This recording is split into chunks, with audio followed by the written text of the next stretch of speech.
কানাই কানাই কানাই সুদামা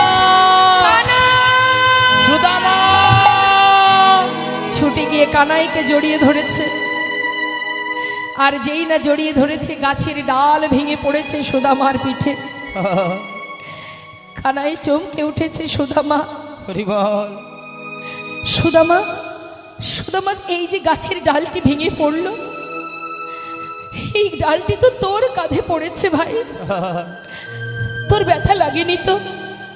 সুদামা বলছে, কানা আমার চিন্তা করতে হবে না, তোর কিছু হয়নি তো, তোর কোনো কষ্ট হয়নি তো। কানাই ভক্তের ভক্তি দেখে মনে মনে ভাবছে, সুদামা হরিবল তুই আমাকে এত ভালোবাসিস, নিজের অঙ্গের আঘাত, নিজের যন্ত্রণা, সে কথা ভুলে গিয়ে তুই আমার চিন্তা করছিস। জানিস কানাই, আমি যে তোকে বড় ভালোবাসি, হরিবল হরিবল এক মুহূর্ত তোকে না দেখে থাকতে পারি না কানাই। জানি না আমি তোকে কেন এত ভালোবাসি। কানাই তুই ঠিক আছিস তো? হ্যাঁ, দুই বন্ধু ওই ঝড় বৃষ্টির মধ্যে দিয়ে একটা গাছের ডালে উঠে বসে আছে। আসার সময় গুরুমা আবার একটু ছোলা দিয়েছিল, ভিজে ছোলা, বলেছিল যখন খাবি দুইজনে ভাগ করে খাবি। সুদামার আঁচলে বেঁধে দিয়েছে মা। আর সুদামা গাছের ডালে বসে আছে, কানাইও বসে আছে, দুইজন দুই ডালে। সুদামা বসেছে একটু উপরে, কানাই বসেছে নিচে। কিন্তু এত পরিমাণে বৃষ্টি হচ্ছে, ভাবছে যে একটু বৃষ্টি বন্ধ হলে তারপরে যাব।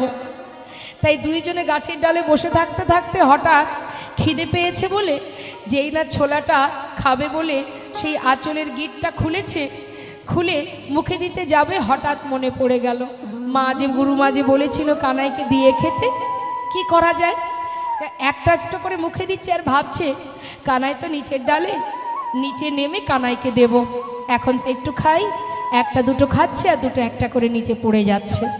পড়ছে ঠিক কেমন ভাবে, ঠিক কানাই যেখানে বসে আছে তার চোখের সামনে দিয়ে পড়ছে। কানাই মনে মনে ভাবছে যে সুদামা কি ছোলা খাচ্ছে, কই আমাকে তো দিল না, মা যে বলেছিল আমাকে দিয়ে খেতে, ও একা একা খাচ্ছে, একবারও আমাকে বলল না। কিন্তু সুদামা কিন্তু ভেবে রেখেছে যে নিচে গিয়ে ওকে দেবে। কিন্তু মা বেশ কিছুক্ষণ পর গোবিন্দ বলে উঠলেন, সুদামা এই বন্ধু, বল কানাই আমার প্রচণ্ড খিদে পেয়েছে, গুরুমা ছোলা পাঠিয়েছিল না, আছে ভাই দে না একটু খাই। যেই না বলেছে, সুদামা বলছে দাঁড়া দাঁড়া দাঁড়া দাঁড়া, যেই না নিচে নাম